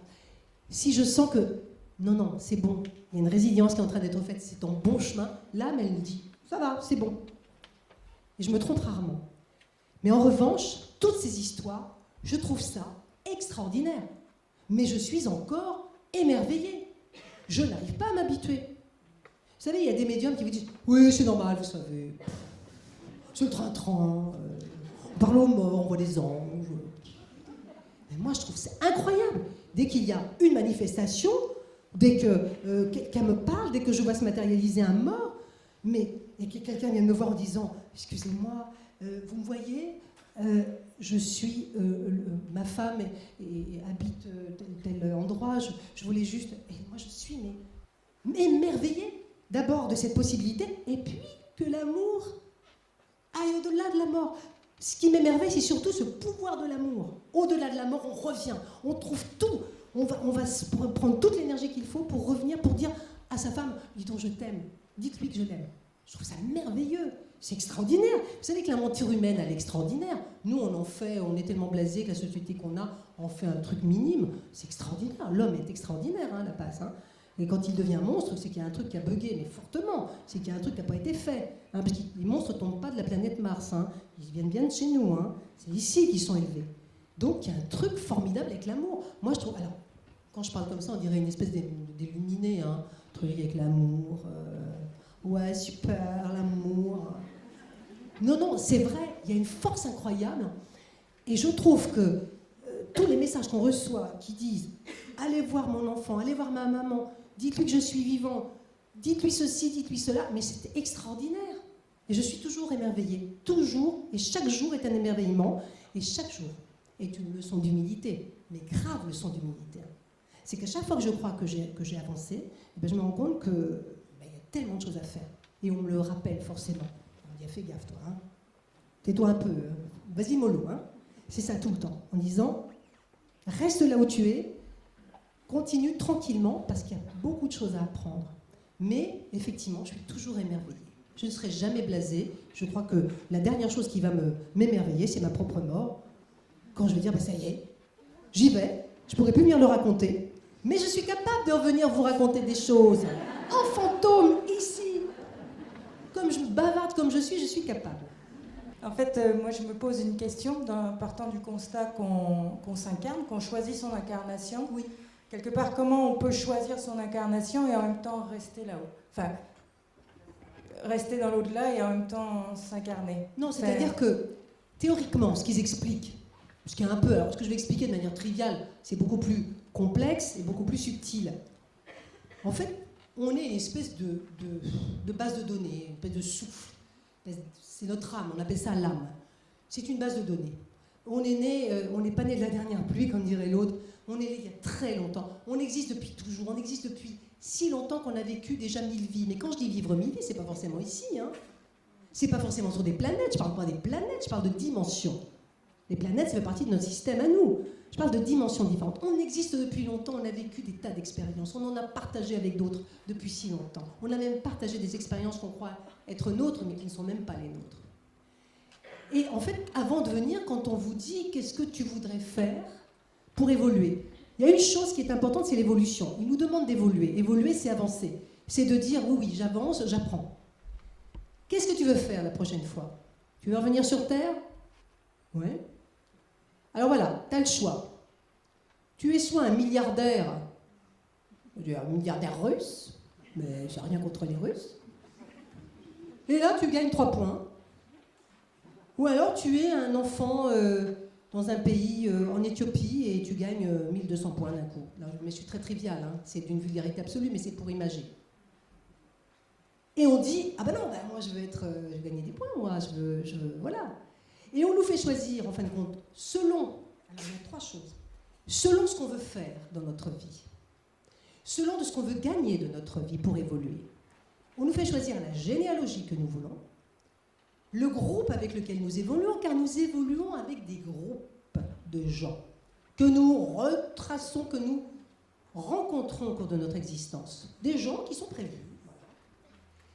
Et en fonction de la génétique. On choisit ses parents, on choisit sa génétique, sa généalogie. Parce que toute cette combinaison va nous aider à évoluer. Ça ne veut pas dire qu'on choisit des gens qui nous aiment forcément. On choisit ceux dont nous avons besoin. Au moment où on le choisit, on en a besoin. Ça ne veut pas dire que c'est top. Mais c'est ça qu'il nous faut, c'est ça que nous choisissons. Et nous le choisissons. C'est du moins ce qu'ils disent. Mais comme on oublie, quand on arrive ici, l'incarnation, il en fait qu'on oublie tout, on dit au secours. Mais qu'est-ce que j'ai fait? Mais qu'est-ce que j'ai fait au bon Dieu pour vivre dans une famille pareille? Sauf qu'on l'a choisi. pour la dépasser. Quelquefois, juste pour la dépasser. Et il y a des gens qu'on retrouve, on dit, mais, vous savez, dans les grandes rencontres, on dit, j'ai l'impression de te connaître depuis une éternité. Moi aussi. Je te retrouve. Mais ça ne veut pas dire que ça va durer une vie. On peut se retrouver pour 2 jours. C'est suffisant. Parce que nous, on a toujours tendance à vouloir toujours immortaliser le truc. Il faut que ça dure. Non, ça peut être des rencontres qu'on a prévues sur 1 heure. On ne la reverra jamais, la personne, mais on sait qu'on l'a rencontrée, que c'était prévu, qu'on la connaissait. Parce que tout ce qu'on prévoit, quelque part, s'active. Nous l'activons chaque jour. Et on n'active pas en linéaire. On active plusieurs choses. C'est pour ça que pour les voyantes, c'est très compliqué. Parce que elles, quand elles regardent dans leur tarot, dans leur méthode divinatoire, elles voient des possibilités pour lesquelles vous avez opté. Mais rien ne dit que vous allez déclencher ces possibilités. Par exemple, si une voyante vous dit « Je vous vois mourir le 23 mai 2024 dans la ville de Menton », ça ne veut pas dire qu'en 23 mai 2024, vous mourrez à Menton. Si vous activez le plan B, il y a un destin, mais qui est fait de plusieurs plans, qu'on active au fur et à mesure de notre évolution. Qu'est-ce qui fait qu'on active l'un ou l'autre? C'est parce qu'on évolue. Et en fonction de son évolution, on active des plans différents. Il n'y a rien qui est figé. Il n'y a rien qui est fixé. Tout est mobile et tout est un choix. On a vraiment le libre arbitre en tout, même si on l'ignore. Même si on ne s'en souvient plus, en fait. J'avais une dame qui, comme vous, a une extinction de voix, qui me demandait donc rapidement, les gens malades d'Alzheimer, quand ils s'en vont, est-ce qu'ils retrouvent toutes leurs facultés là-haut? Donc, je vous pose Alors, j'irai même plus loin. Alors, je vais répondre tout de suite pour Alzheimer et après, je vous donne la parole. Vous avez quelqu'un qui a perdu ses facultés, mais son âme vous entend et vous comprend. C'est pas là-haut, c'est même pendant. Il faut savoir que quelqu'un qui a la maladie d'Alzheimer, même si son esprit est parti, son esprit, sa tête, son mental, les neurones ne sont plus connectés, son âme, elle, entend tout et comprend tout. Tout est enregistré. C'est pour ça qu'il ne faut jamais il faut toujours penser qu'elle comprend, cette personne comprend. Et après, là-haut, mais plus que là-haut. C'est comme l'enfant autiste. Hein. L'enfant autiste, lui, il est autiste, il est enfermé dans son corps, mais il entend tout, il comprend tout. Et même il entend ces cris qu'il ne supporte plus. Et dedans, il résonne et il communique. Il communique. Il faut savoir, c'est pareil, pour les maladies de ce genre, les maladies neurologiques, l'âme est là, on entend tout, on comprend tout. C'est pour ça qu'il faut toujours faire attention à ce qu'on dit et ne pas négliger, on ne perd pas la tête, on perd le mental, on perd une connexion, mais il y a autre chose qui comprend, la conscience et l'âme comprennent tout. Il faut être toujours vigilant à ce qu'on dit. Et les personnes partent par les paroles, par des attitudes, mais pas par le cœur. Le cœur est toujours là. Et même si elles ne vous reconnaissent pas, l'intérieur vous reconnaît, mais il ne peut pas vous le dire. Parce que ce sont les neurones qui ne reconnaissent pas. Mais l'âme, elle reconnaît, bien sûr. C'est très important de le savoir. Alors moi, ma question, par contre, c'est peut-être moins glamour. C'est la position de celui qui met terme à sa vie, la personne qui se suicide. Est-ce que on parle de plan de vie, de programme? Est-ce que c'est quelque chose que l'âme aurait pu signer avant de s'incarner, ou est-ce que c'est un échec, ou est-ce que c'est tout simplement aussi quelque chose pour faire évoluer l'entourage? Voilà, comment nous, on peut analyser, essayer d'approcher tout ça, vu la violence de tout ce que ça génère. Alors je comprends bien votre question, et puis c'est un thème qui est très très délicat, quoi qu'on le réponde, parce que si je déculpabilise, on va me dire oui, vous incitez au suicide, et si je culpabilise, on va me dire voilà, non, il n'y a pas de culpabilité ni de déculpabilisation. Dans le suicide, il y a une grande souffrance, et je respecte la souffrance de celui qui va commettre cet acte-là. Il faut vraiment être au bout du rouleau. C'est jamais un choix, c'est vraiment être arrivé au bout du chemin. On a la sensation d'être au bout du chemin et on passe à l'acte. Alors, il y a de tout dans les messages que j'ai eus. Il y a de tout. C'est-à-dire qu'il y a des gens qui m'ont dit, c'était écrit, c'était dans ce que je devais faire. J'avais signé pour arrêter ma vie à ce moment-là. Il y a aussi, puisqu'on parlait de spiritualité, des 11 Japonais qui décident de partir, de quitter leur corps et qui, d'un seul coup, décident de mourir et le font, partent, comme ça. Ça s'appelle un suicide. Ça peut être prévu dans un plan. Il y a aussi ceux pour lesquels c'est pas prévu dans le plan. Mais de là à maudire ou à faire peser des fautes terribles sur ça, c'est juste insupportable. Le suicidé, le problème, c'est que soit il laisse une lettre, soit il n'en laisse pas. Il laisse une famille qui n'a pas de réponse. La plus grande difficulté, c'est le manque de réponse. Je pense que ce n'est pas là qu'on a... Alors bien souvent, depuis des centaines d'années, l'Église catholique a condamné en disant pour empêcher, elle condamnait pour empêcher les suicides. Mais c'est quand même... Je veux dire, quand les gens font ça, c'est qu'il y a vraiment une souffrance qu'on ne peut plus dépasser, ou on a la sensation qu'on ne peut plus la dépasser. Donc je crois déjà qu'il faut un minimum de respect pour cet acte qui est vraiment très difficile. C'est pas de la lâcheté de se suicider, hein. C'est du courage, hein, parce qu'il faut le faire.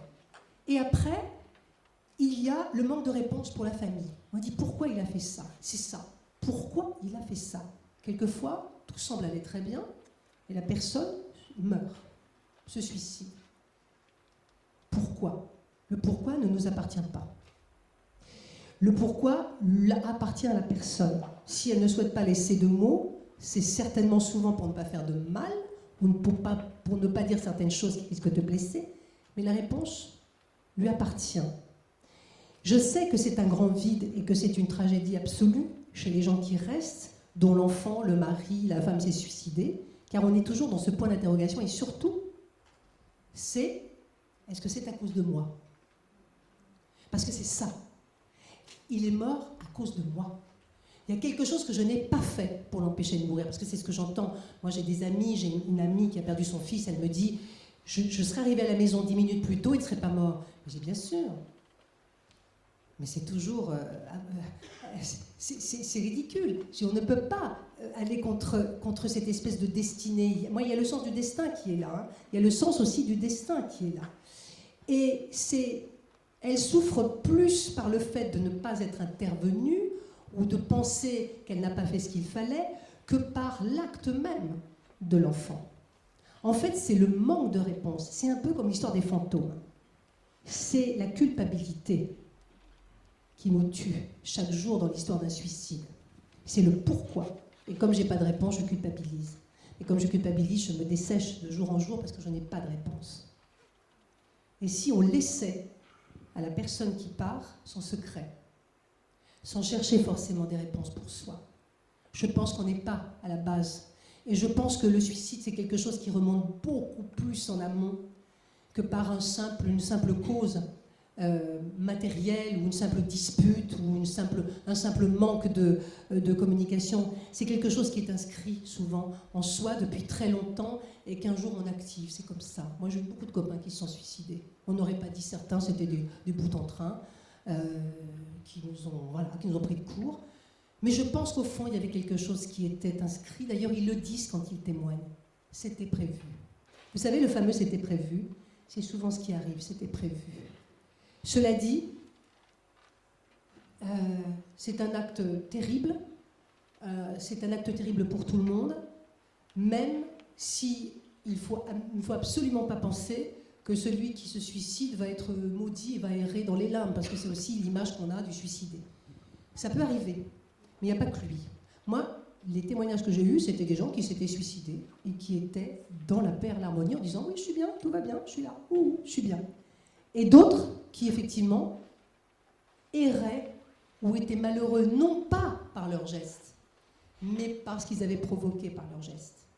Ils n'étaient pas malheureux d'être partis, ils étaient malheureux d'avoir provoqué le malheur chez les autres. Ce sont les autres, leurs problèmes. Donc je crois qu'il faut comprendre, tout ce qui arrive est une leçon, un enseignement. Il y a un moment, je crois qu'à chaque fois il faut se remettre en cause, mais ne pas se torturer. Il y a une chose qui est terrible, c'est la culpabilité, et il y a une chose de laquelle il faut se libérer, parce que de l'autre côté ils le disent, votre culpabilité vous appartient, mais nous, on n'en a que faire, parce qu'elle n'existe pas chez nous. Il faut se débarrasser de la culpabilité. Celle qui empêche de vivre, celle qui tourne dans la tête sans arrêt, celle qui nous étreint l'estomac, parce que celle-là, elle est complètement inutile. Il faut avancer. Il faut savoir une chose, c'est que de toute manière, un jour, on se retrouve tous. Un jour, de l'autre côté, ils sont là, vous les retrouvez. Vous les retrouvez. Vous les reverrez. Toutes les morts ne sont que des absences provisoires.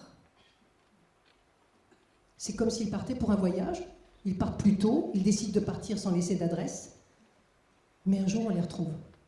C'est comme ça. C'est ce qu'il dit, ce sont les messages qui viennent. Et il y a une grande sérénité malgré tout. Je crois que la question de la culpabilité, c'est nous qui devons nous la poser. Elle n'est pas posée de l'autre côté, pas de cette manière-là en tout cas. Et souvent elle vient par nous. Elle ne vient pas par l'acte même. C'est compliqué de parler du suicide, parce qu'un jour on m'a dit, oui, vous encouragez les gens à se suicider. J'ai dit, c'est pas du tout ce que je veux dire. Mais on a tellement meurtri des familles en les montrant du doigt pendant des siècles, en disant son fils s'est suicidé, il s'est suicidé, comme si c'était une honte, une maladie épouvantable, que ça suffit, quoi. Je crois qu'il faut considérer le suicide comme une mort. C'est tout. On part, on choisit de se la donner. Il y en a d'autres qui meurent dans un accident, d'autres de maladie. La mort reste la mort. Et de l'autre côté, ça n'a plus rien à voir avec ce qu'on ressent ici. Donc je crois qu'il faut déjà se libérer un peu de tout ça, je crois. Et surtout du regard des autres. Quand vous avez une discussion avec ces amérantes qui tournent en rond, est-ce que vous essayez de les faire monter? Est-ce que vous essayez de les aider, tout simplement? S'ils demandent, oui. Je force personne. C'est comme sur Terre. Oui, bien sûr, s'ils sont en aide, ils sont en demande. Quand une âme vient, si elle ne demande pas, non. Par exemple, le monsieur qui me dit, vous avez du feu? Je lui dis non. C'est tout. Mais c'est vrai que s'ils disent, pardon, j'ai besoin d'aide, il faut qu'il y ait, j'ai besoin d'aide. Il ne faut pas dire, attendez, je vais vous faire monter. Vous savez, c'est comme les gens qui disent, attendez, moi je vais vous faire monter, là, tout le monde, là, plap, plap, plap, plap. Non. C'est chaque cas est un cas particulier, mais les âmes errantes qui viennent demander de l'aide, oui, les faire monter si on peut, si on a l'autorisation, parce qu'encore une fois, moi, je décide que si on me donne l'autorisation, je ne fais rien de par moi-même. Ce n'est pas Patricia Daré qui décide d'un seul coup d'aller jouer les chevaliers, les preux chevaliers auprès des fantômes. Moi, j'y vais que si j'ai l'autorisation. Je ne fais monter une âme que si on me demande de le faire.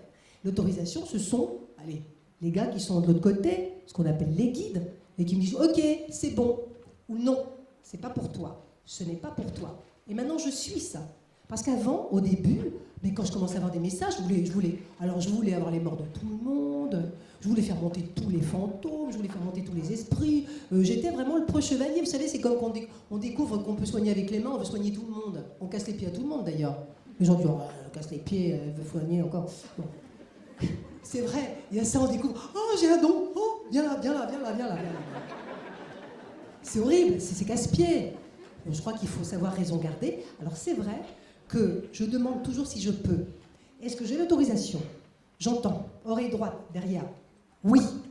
Ou j'entends, non. Quelquefois, ça ne m'arrange pas. Parce que j'avais prévu justement des trucs. Par exemple, un jour, un ami me dit, oh, j'ai un château dans le Périgord, il est extraordinaire, il y a les fantômes. Alors j'ai dit, je vais y aller. J'y vais, j'arrive. Est-ce que je peux y aller? Non. Ça tombe mal, j'avais prévu un week-end dans le Périgord. Et donc, je suis un peu déçue. Et je dis, mais êtes-vous sûr que je ne peux pas y aller? Et ça me dit, non. Mais pourquoi je n'irai pas dans le Périgord? Et on me dit, ce n'est pas pour toi. Ça veut dire, ça ne passera pas par toi, ça passera par quelqu'un d'autre. C'est prévu. Sauf que moi, je me suis dit, je vais quand même y aller. Et donc, je prends ma voiture et je pars dans le Périgord. Et là, je mets mon GPS, mon tom-tom, qui me dit depuis, alors que j'avais quand même 400 km à faire, et depuis le début, il me dit « Faites demi-tour immédiatement ». Je vous assure que c'est vrai. Je vous assure que c'est vrai. Et le tom-tom, jusqu'à Limoges, je devais aller jusqu'à Limoges, et après je devais partir en Périgord, donc Périgueux. Faites demi-tour immédiatement. Je m'arrête, je me remets, je le reconfigure. Je dis, bon sang, j'ai un week-end dans le Périgord. On mange bien dans le Périgord en plus. Eh bien, il ne voulait pas. J'arrive à Limoges, quand même jusqu'à Limoges. Je m'en fous, j'y vais. Est-ce que je peux y aller maintenant? Non. J'arrive à Limoges, ma voiture tombe en rade, mais alors, bing, Plus rien, mais plus rien. Plus de batterie, plus rien, plus rien. À l'entrée de Limoges, j'appelle un garagiste qui me remorque la voiture jusqu'à son garage. Arrivé au garage, la voiture marche. Tout se rallume. Et là, j'ai compris. J'ai fait demi-tour immédiatement. Je suis rentrée à la maison et j'ai compris que quand c'est non, il y a une bonne raison qui ne m'appartient pas. Encore une fois, c'est mon ego. Vous voyez ce que je veux dire? On agit par ego. On veut aider par ego, mais c'est lamentable. Donc, les âmes errantes, oui, mais pas si on ne veut pas. Parce que faut pas avoir d'ego là-dedans. Et je me méfie. Moi, j'ai une copine qui est passeuse d'âme, je sais pas quoi, elle appelle ça passeuse d'âme. Et bien, elle veut passer toutes les âmes. Mais je fais gaffe, parce que je pourrais bien y passer aussi, moi. Elle me dit, oui, j'ai fait passer des âmes là, et puis là, oh là là, il y a des âmes, on va les faire passer dans la lumière. Et la lumière, mais ça me fait peur. Moi, je suis impressionnée par ces gens qui font passer tout le monde dans la lumière. Quelquefois, ils l'ont pas à tous les étages, d'ailleurs, souvent. Hein. Oui. Mais moi, ça me fait peur un peu. Donc, attention, allons-y avec modération. On demande, est-ce que je peux m'occuper de cette personne? Est-ce que je peux avoir... Oui, ok. Donc je sais, oui, je suis protégée, je peux le faire, c'est dans le plan. Non, je passe mal. Alors, quand on me dit non, par contre, c'est difficile de le faire entendre à la personne. Je dis non, je peux pas. On me dit, ah, vous voulez pas m'aider, vous voyez comme vous êtes. Vous êtes mauvaise. Ah, Patricia Daré, elle aide tout le monde, sauf moi. Non, c'est que je ne peux pas, vous savez, on me dit non. Ah oui, on connaît l'excuse, hein, on vous dit non pour moi, évidemment. Et ça, c'est très compliqué. C'est très, très compliqué. Mais effectivement, quand c'est très facile de faire passer dans la lumière. C'est très facile, les gens pensent, passeuse d'âme, c'est très facile. En fait, vous savez comment on fait? Je vous le dis, si un jour vous avez quelqu'un qui dit qu'il faut faire passer cette âme dans la lumière, vous êtes dans une maison, vous sentez un truc pas net, quelqu'un qui, une âme en errance, une âme en désespoir. Juste, vous lui dites, mais c'est tout simple. Pas besoin de... Vous pouvez faire allumer une bougie, mais c'est pas ça, c'est le matos, après c'est du matériel. Je veux dire, on n'a pas... Voilà, ça peut aider, mais c'est là-dedans que ça se passe. C'est là que ça se passe. Et là, c'est là. Vous dites simplement, je vais t'aider à passer de l'autre côté, car tu es perdu. Regarde derrière toi, ou regarde autour de toi. Est-ce que tu perçois une lumière? Généralement, quand vous dites ça, vous allez ressentir très vite, mais je vous assure que c'est vrai, une espèce d'acquiescement. Ou vous allez sentir une espèce de confusion, en disant non, je vois rien, on le sent. Est-ce que maintenant tu vois la lumière? Est-ce que tu la ressens? Est-ce que tu la vois? Et quand l'âme la voit, vous le sentez à l'intérieur. Ça dit oui dedans. Alors ça ne dit pas oui avec un mot, ça dit oui avec une sensation. Et très vite, vous sentez que l'âme, que l'entité est partie. Mais tout le monde peut le faire. Il n'y a pas de don pour ça. Ah, le don, je finis. Le don. Ça n'existe pas, le don. On est tous des passeurs d'âme. On est tous des guérisseurs. On est tous des médiums. Il y en a qui sont un peu plus parce qu'ils entendent d'une certaine façon, d'autres qui entendent d'une autre façon. On est tous capables de libérer des maisons, de faire passer des âmes errantes. Il suffit juste de leur dire « Je suis là ». Tu regardes derrière toi, tu vas voir. Et vous le dites jusqu'à ce que vous ressentiez cette sensation à l'intérieur. Il y a un truc qui se passe. Et ça se passe. Et vous le sentez. Parce qu'on est tous capables de le faire. Il n'y a pas des gens qui sont élus et d'autres qui ne sont pas élus. Vous êtes tous capables. Donc oui, passeuse d'âme errante, oui, comme beaucoup et comme tous. Puisque je vous assure que ça, c'est une chose extrêmement facile à faire. Extrêmement facile à faire. L'amour, c'est un truc qui est c'est une énergie qu'on a tous et qu'on est tous capables de fournir et donc on peut l'utiliser pour faire plein de choses, sauf qu'on n'en est pas toujours conscient.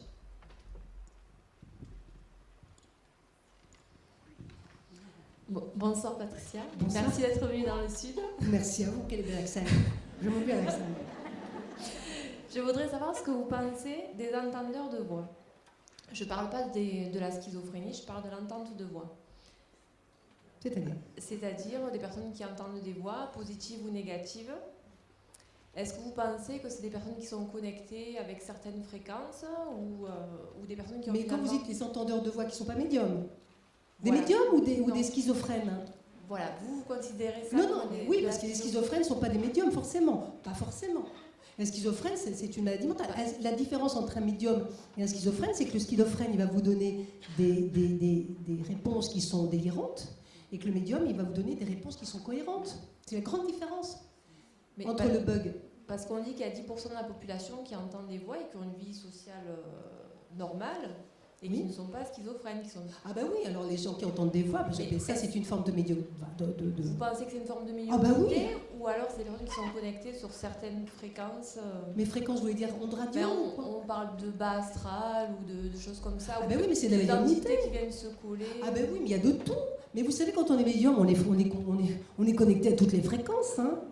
C'est ça. Mais au début, les gens, vous savez, les gens qui font du spiritisme avec les trucs, on se connecte au bas astral tout de suite. Alors, il y a après, c'est par étapes en fait.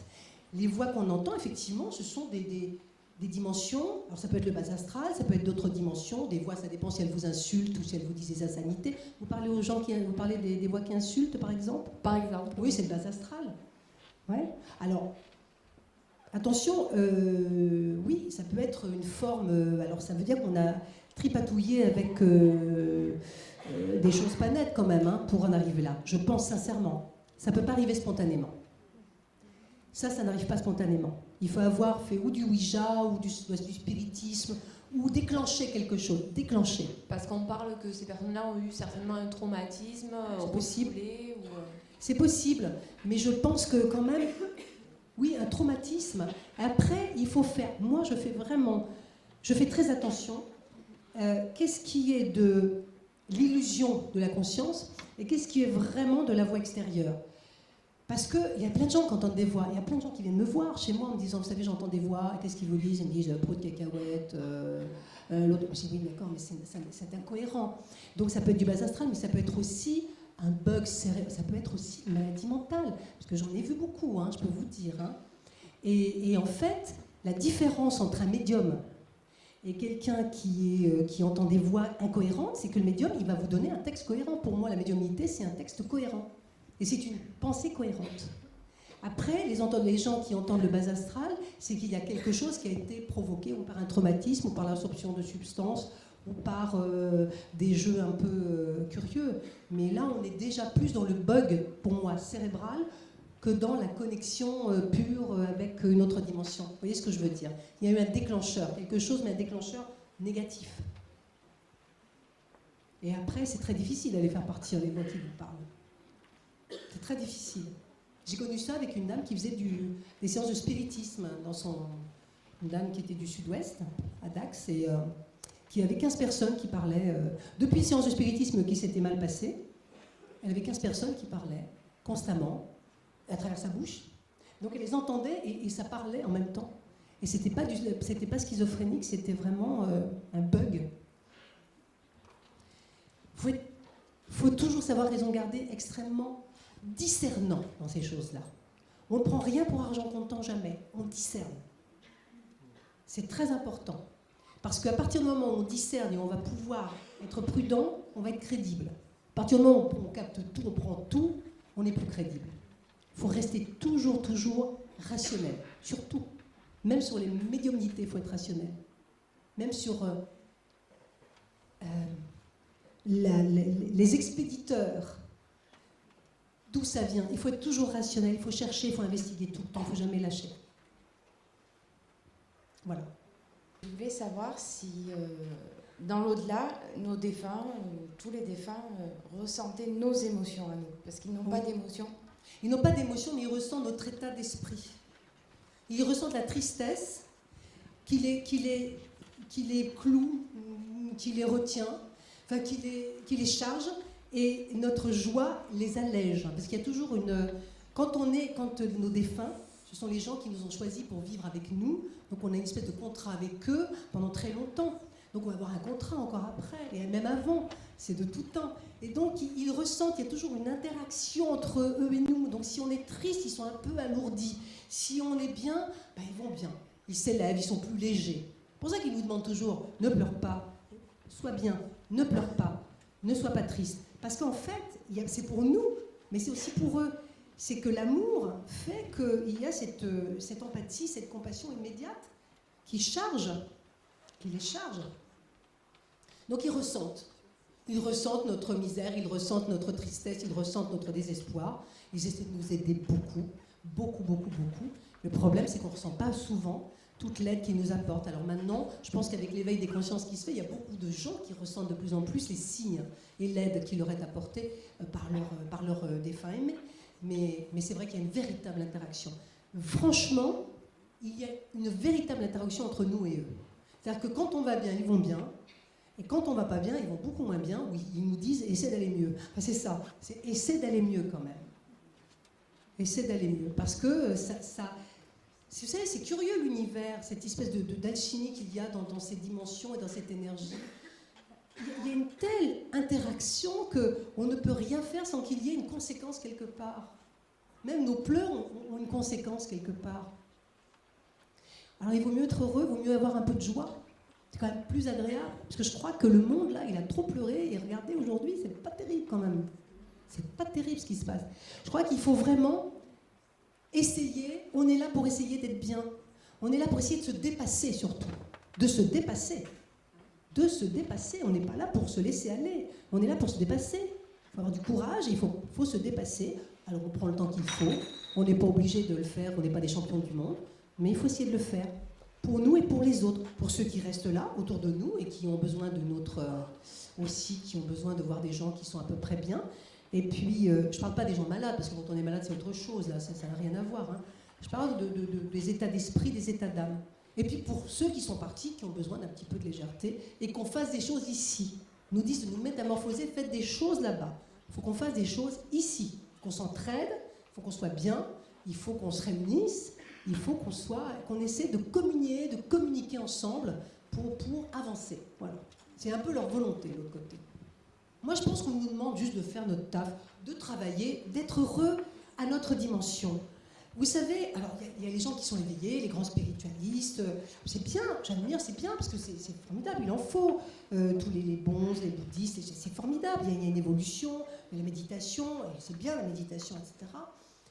Mais je crois que moi, ma voisine, Madame Michu, qui a élevé ses 5 enfants, qui va traire ses vaches, elle est dans une mission aussi importante d'évolution spirituelle que d'autres, qui se disent plus évolués. Parce que cette femme, je dis Madame Michu, mais je pense à plein de gens qui sont dans ma campagne, et qui bossent, et qui font des choses bien, et qui aident leurs prochains, et qui travaillent, et qui ont élevé leurs enfants. C'est une sacrée mission. Par contre, Madame Michu, elle ne va pas me dire « j'ai réussi ma mission de vie ». Je suis donc absous.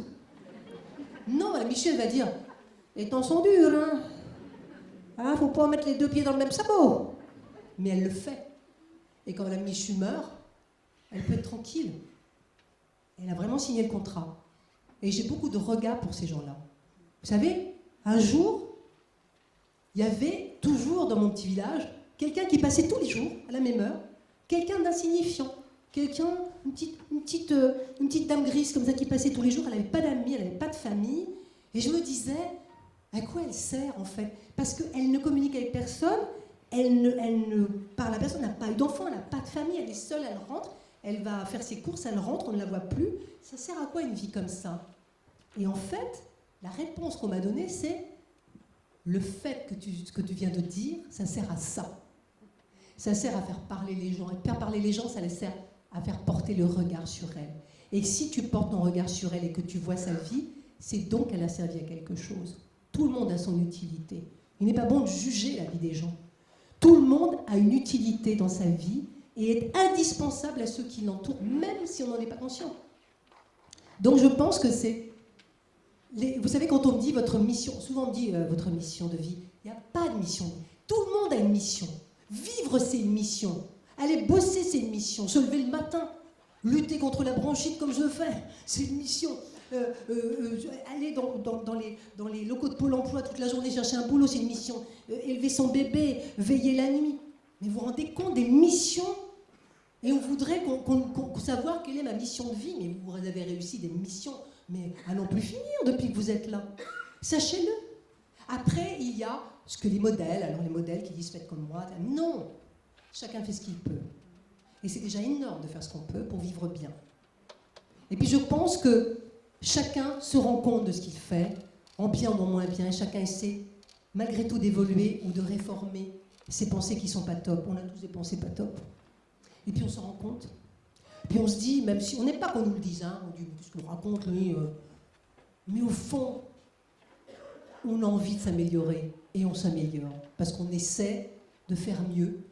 Comme poursuivre une évolution, quelque chose en nous nous demande de faire mieux. C'est ça la mission de vie, c'est de faire mieux, voyez. C'est pas les grandes envolées. C'est bien sûr que c'est bien tous les gens qui sont grands spiritualistes, mais moi, c'est bien, mais moi je regarde mes voisins et je me dis que c'est aussi, il y a beaucoup de spiritualité dans leur vie, et même si elle n'est pas verbalisée, si elle n'est pas exprimée, elle est vécue. Vous savez, le voisin qui dit « Hey, Patricia, tu manges un bout d'omelette avec nous ?» Alors oui, et on se met à table, on mange, on boit, on rigole, on passe un bon moment de partage. Et puis là, ça, pour moi, c'est de la spiritualité. C'est comme ça. Mais ça, c'est ma position. Et je pense qu'il faut s'améliorer, c'est tout juste regarder le voisin, regarder les gens autour de nous, les rendre heureux, penser à eux. C'est ça, c'est la mission. Et on a tous la même mission. Hein. Bon, bah merci beaucoup. Merci. Merci. Hein.